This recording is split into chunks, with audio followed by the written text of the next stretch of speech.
I'm John. We're here at Fort William for Fort William World Cup.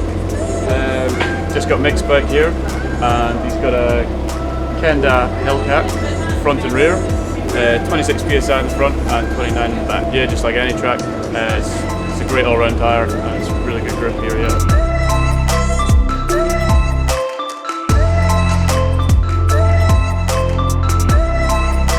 This is Tracy Hannah's race bike. This week she's using the Kenda Hellcat tyres front and rear with 23 up front and 24 at the back.